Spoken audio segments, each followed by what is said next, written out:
Alain Badarassi, urbaniste, spécialiste en développement des villes vertes à l'Institut mondial pour la croissance verte. Alors, M. Si, est-ce que vous pouvez revenir rapidement sur le sens de cette rencontre ce matin?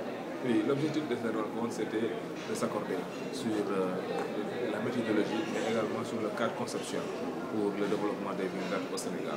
C'est une approche qui est développée par l'Institut mondial pour la croissance verte, qui vise à promouvoir des villes vertes, particulièrement au Sénégal.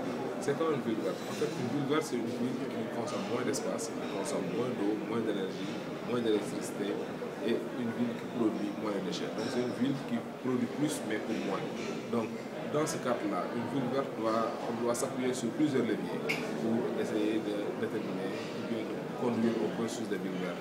Un des premiers leviers, c'est la gouvernance inclusive et la gouvernance verte, qui est le socle d'un processus pour la réussite d'un processus.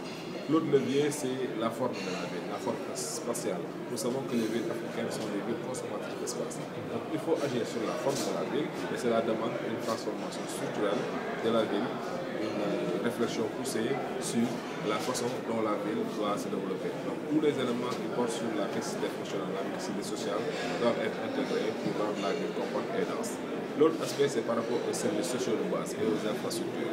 Ils doivent être également des équipements et des infrastructures durables, des équipements et des infrastructures qui font appel à des innovations sociales, à des innovations technologiques pour les rendre résilientes et également pour les rendre durables.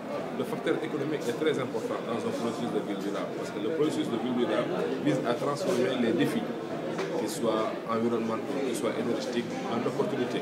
En opportunités par la création d'emplois, la création de richesses et par surtout la création de revenus.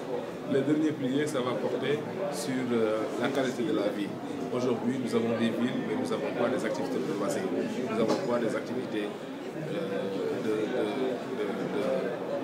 de loisirs. Parce que une des fonctions de la ville, c'est de pouvoir se recréer.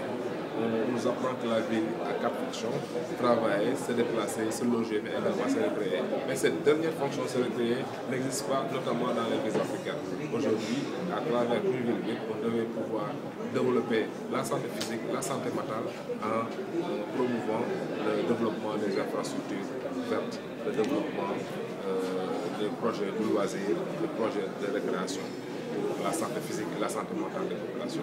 Alors, au Sénégal, est-ce qu'on peut dire qu'il y a une ville verte? Au sens de l'Institut mondial pour la croissance verte, nous n'avons pas de sens de ville verte, parce qu'une ville verte doit promouvoir cette approche inclusive et surtout cette approche d'ensemble.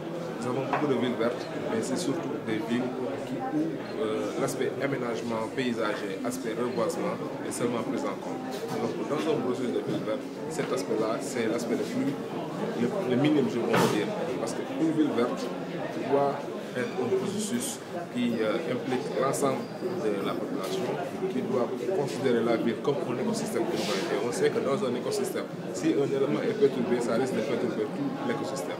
C'est pour ça qu'on veut promouvoir une démarche d'ensemble, une démarche globale pour le développement des villes vertes. Mais ce n'est pas seulement en des actions sporadiques, mais c'est une démarche d'ensemble et des actions intégrées.